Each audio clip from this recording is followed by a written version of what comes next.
नमस्कार साथियों, आप सभी का बहुत बहुत स्वागत है आपके अपने करेंट हेवन के यूट्यूब चैनल पर। जैसा कि आपको पता है, आप हमसे बहुत पहले से जुड़े हुए हैं। अगर पहले से नहीं जुड़े हैं तो ठीक है, चैनल को सब्सक्राइब कर लेना। हम यहाँ पे बात करने वाले हैं किसी 5 टिप्स के।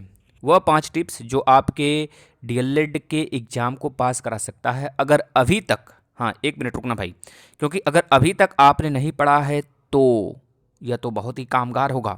अगर आप पढ़ रहे हैं तब तो कोई बात ही नहीं है रेगुलर स्टूडेंट के लिए। और वैसे भी मैंने बहुत सारे टिप्स इस पे बताए हुए हैं। 5 काम आपको करने हैं। अगर आप पढ़ रहे हैं तो भी इस वीडियो को देखिएगा। हो सकता है आप वह गलतियां करके एक तरह से नंबर अपने कम कर सकते हैं। अगर आप यह सुधार कर लेते हैं तो मैक्सिमम नंबर ला सकते हैं और परसेंटेज अच्छा बन सकता है। आपके शिक्षक भर्ती में आपकी मेरिट हाई हो सकती है। आप एक अच्छे स्टूडेंट काउंट किए जा सकते हैं। तो प्लीज़ आप सभी से रिक्वेस्ट है, मात्र 5 मिनट हमारे साथ बने रहना। 5 मिनट बहुत ज़्यादा नहीं है अभ्यर्थियों। आप सभी बहुत सारी वीडियोज़ देखने में अपने टाइम बर्बाद कर देते हैं। तो प्लीज़ आप सभी से रिक्वेस्ट है, 5 मिनट बने रहना। मैं इसमें बताऊँगा डीएलएड के वो 5 टिप्स जो एग्ज़ाम के समय हमें हमेशा बताता रहता हूँ, ये वीडियो बनाता रहता हूँ अभ्यर्थियों के एक तरह से कमेंट के ऊपर। तो कैसे हम पास हो सकते हैं, इसके 5 टिप्स हम आपको बताने वाले हैं। चलिए हम आ जाते हैं नेक्स्ट पेज पे। देखिएगा, आप सभी के लिए यह 5 टिप्स कितना ज़्यादा कारगर रहने वाला है, आप खुद सोचेंगे और समझेंगे। पहला तो यह, वैसे अभ्यर्थी जो अभी तक नहीं पढ़ रहे हैं उनको क्या करना है। वह लास्ट में जब पढ़ाई शुरू करते हैं उनको पता भी नहीं होता है कि अब मैं पास हो पाऊंगा कि नहीं हो पाऊंगा। वो एक तरह से, यह बहुत सारे वजह होते हैं लास्ट में वो पास जब पढ़ते हैं तो यह बहुत सारे वजह होते हैं। हो सकता है कि वो अपने परिवार में एक तरह से कमाने वाले सदस्य हों और इस वजह से भी वो पढ़ाई पे को एक तरह समय नहीं दे पा रहे हों, है ना। बाल बच्चे वाले हों, मतलब कि शादी हो गई हो उनकी, तो इस वजह से भी वो समय नहीं दे पा रहे हों। मतलब बहुत सारे वजह हो सकते हैं। या फिर वो अपने घर से दूर रह के काम करते हैं तो उनके पास बुक्स वगैरह भी नहीं है प्रेजेंट टाइम में। एक तरह से वो लास्ट समय किस प्रकार से पढ़ें, तो देखिए उनको करना क्या है। पहले तो अगर आप गाइड वगैरह नहीं लिए हैं, जैसे कि राजन सीरीज, पवन सीरीज, इसमें भी मैं बेस्ट बता देता हूँ पवन सीरीज। अगर आप पवन सीरीज लेते हैं और उसके हर एक पेज को आप रातों रात खंगाल देते हैं, रातों रात, हाँ मेरे भाई, रातों रात अगर आप खंगाल देते हैं तो आप समझ लीजिए कि उस सब्जेक्ट में, जैसे 6 मतलब कि आपके 3 3 6 2 8 सब्जेक्ट होंगे। 8 सब्जेक्ट होंगे और 3 दिन में एग्जाम कराए जाएंगे, चाहे वो आपके सेकंड सेमेस्टर हो चाहे फोर्थ सेमेस्टर हो, दोनों अभ्यर्थियों के लिए। तो यानी कि अगर आप रातों रात उस पूरे सीरीज को खंगाल देते हैं, मैं इतना दावा करता हूँ पवन सीरीज को मैंने बहुत अच्छे से पढ़ाया हुआ है। सभी सब्जेक्ट को मैंने बहुत अच्छे से पढ़ाया। आप प्लेलिस्ट भी चेक कर सकते हैं आकर, और प्रीवियस ईयर पेपर भी मैंने बनाया हुआ है, आप देख सकते हैं। मैराथन भी है, वहाँ पे मैंने बताया हुआ है पवन सीरीज को किस प्रकार से पढ़ते हैं, पेपर कैसे अटेम्प्ट करते हैं। प्लेलिस्ट में आ जाइए, फिर इस वीडियो के डिस्क्रिप्शन में आपको सारी जानकारी मिल जाएगी, सभी क्लासेस के लिंक मिल जाएंगे। ठीक है, आप वहाँ से प्राप्त कर लीजिए फटाफट। अभी भी आपके पास समय है, रातों रात कम से कम 10-15 वीडियो देख सकते हैं आप, है ना। 2-3 दिन में, 3 दिन में बहुत अच्छे से आप पढ़ सकते हैं। क्योंकि लास्ट समय की जो पढ़ाई होती है काफ़ी ज़्यादा एक तरह से पावरफुल और एक तरह से बहुत ही ज़्यादा जोरदार पढ़ाई उसे हम कह सकते हैं, ये कह लीजिए। तो चलिए हमें बताने जा रहा हूँ। तो आप क्या करेंगे, सीरीज को एक तरफ से एक एक वर्ड, एक एक क्वेश्चन अच्छे से पढ़ लेंगे। बहुत बड़ा एग्जाम नहीं है भाई, या बहुत आप अच्छे से क्रैक कर सकते हैं। ठीक है, पहली बात तो यह। और दूसरी बात है यह चीज़ ना कि भैया आप जो है 3 काम करेंगे। पहले तो एक शेड्यूल बनाएंगे कि मैं एक मतलब पेन, ब्लैक, ब्लू और एक स्केल।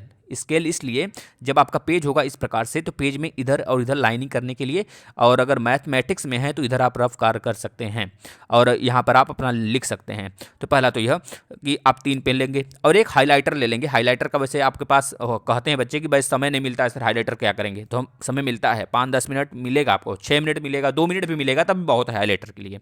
ठीक है, यह हाइलाइटर ले लीजिएगा, लास्ट में हम बताएंगे क्या इसका यूज है। अच्छा, नहीं तो अभी सुन लीजिए हाइलाइटर का यूज क्या है। जब आप एक तरह से कंप्लीटली लिख कर खाली हो जाएंगे, आप बहुत फास्टली लिखेंगे, सब कुछ लिख कर खाली हो जाएंगे, उसमें राइटिंग आपकी ख़राब भी होगी, राइटिंग कहीं कहीं अच्छी भी, बहुत सारी अच्छी होगी। तो उसमें आप क्या करेंगे, जब आप खाली हो जाएंगे 5 मिनट, 2 मिनट अपना लास्ट का बचा लीजिएगा। 2 मिनट बचाने से आपको बहुत ही अच्छा इसका फ़ायदा हो सकता है। जो आप लिखे रहेंगे ना वर्ड गलत, या मतलब कि एक तरह से जो राइटिंग ख़राब हो चाहे बहुत अच्छा हो, उसमें क्या करेंगे, जो वर्ड होंगे आपके क्वेश्चन से रिलेटेड जो वर्ड होंगे उसको आप कलर कर देंगे, उसको आप क्या करेंगे, थोड़े हाईलाइट कर देंगे। हर क्वेश्चन में 3-4 वर्ड आप अपने हिसाब से कर लेंगे ऐसा, जिससे एग्जामिनर के ऊपर अच्छा व्यू बनेगा। ठीक है, इससे भी अच्छा नंबर आता है। मेरा भी राइटिंग बहुत ख़राब था, मेरी राइटिंग बहुत अच्छी नहीं थी। ठीक है, तो मैं यही काम करता था हमेशा।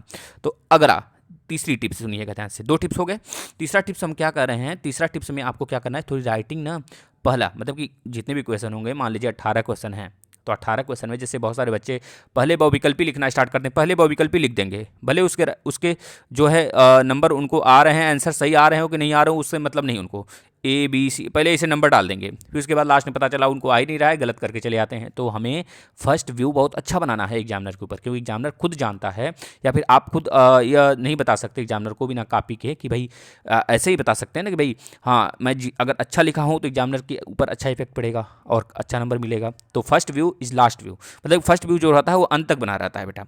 तो इस चीज़ को ध्यान देना है हमें कि जो हमारी कॉपी होगी ना उसमें जब मैं पहले लिखना स्टार्ट करूँगा तो पहले से बहुत अच्छी राइटिंग में लिखूंगा और उस क्वेश्चन को लिखूंगा जो बहुत अच्छे से आ रहा हो, चाहे तो लघुत्तरी हो, चाहे दीर्घोत्तरी हो, चाहे बहुविकल्पी हो। तो मान लीजिए आपको 6 क्वेश्चन आ रहे हैं, 6 के 6 आप छाप दीजिए अच्छे से छापिए। मतलब अगर मान लीजिए 1 घंटे वाला पेपर है तो 15 मिनट में आप बहुत अच्छे से इसको लिख सकते हैं, और वही पॉइंट लिखिए जो पूछा है, घुमा फिरा के बातें नहीं लिखनी है हमें, तो बहुत अच्छा इफेक्ट पड़ेगा और राइटिंग बहुत अच्छी से लिखनी है। अब देखिए तीसरा हो गया। अब इसके बाद चौथा टिप्स हमारा यह है कि भाई आपको जो प्रश्न बहुत अच्छे से आ रहा है उसको आपने लिख दिया, अब जो बिल्कुल भी नहीं आ रहा है उसे छोड़ दीजिए, टच करना ही नहीं, उसे लास्ट में लिखना है, बिल्कुल अंत में लिखना है, उसमें भी उसी तरह राइटिंग बनाना है जैसे आपने पहले बनाया था। ठीक है ना भाई, अच्छे से राइटिंग बनाना है। और उसमें अगर मान लीजिए ऐसे 5 क्वेश्चन है जो आपको नहीं आ रहे हैं, मतलब 3 क्वेश्चन है बिल्कुल भी नहीं आ रहे हैं, लेकिन उससे रिलेटेड बहुत सारी चीज़ें आपको आ रही हैं, तो आपको बस वही लिख देना है। थ्योरी वाले में तो काम हो जाता है, लेकिन जो मैथमेटिकल होते हैं उसमें आपको क्या करने होते हैं कि आपको कुछ स्टेप्स आ रहे हैं अगर, तो उस स्टेप्स को लिख दीजिए। लिखने के बाद उसमें थोड़ा सा एरो वगैरह बना दीजिए, इक्वल का साइन इक्वल के नीचे रहना चाहिए, ये सब सारी चीज़ें थोड़ा ध्यान देने योग्य हैं। तो 5 मतलब चौथा टिप्स आपका यही है कि जो क्वेश्चन नहीं आते हैं उसको अंत में करना है, उससे रिलेटेड जानकारी उसमें लिख देना है। ये चीज़ें ध्यान में रखेंगे। यह वीडियो उस अभ्यर्थी के लिए है जो अभ्यर्थी बिल्कुल भी नहीं पढ़ पाते हैं उनके लिए यह मतलब चौथा टिप्स रहने वाला है। ठीक है ना भाई, तो यह हो गया। इसके बाद मैं 5वां टिप्स बताने जा रहा हूँ, इसको बहुत ध्यान से सुनिएगा। 5वां टिप्स क्या है, इसके बाद 1-2 और जानकारी मैं दे सकता हूँ आपको। 5वां टिप्स यह है, जैसे कि आप क्वेश्चन अटेम्प्ट कर रहे होते हैं, मान लीजिए आपने एक क्वेश्चन लिखा, आपका पेज कितना बड़ा है, इतना बड़ा सा पेज है, मान लीजिए एक क्वेश्चन आपका इतना आ गया, तो इसके बाद आपने एक क्वेश्चन यहाँ तक तो भर दिया है, और जो दूसरा क्वेश्चन है वो अभी थोड़ा सा लेंदी है, यहाँ से लेके मतलब एक और पेज वो ले सकता है, मतलब एक दूसरे पेज का आधा ले सकता है, इतना ले सकता है।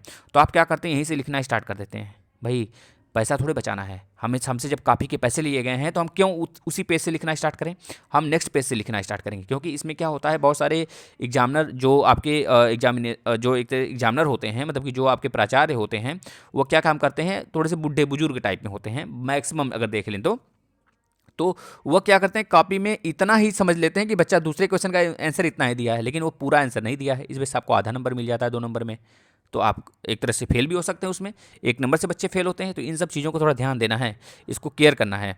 और तीसरी चीज़ भाई, एक लास्ट चीज़ ध्यान देना है कि बहुत सारे क्वेश्चन क्या करते हैं अभ्यर्थी कि जो नहीं आता रहता वो छोड़ के आ जाते हैं, कहते हैं क्या लिखे इसमें।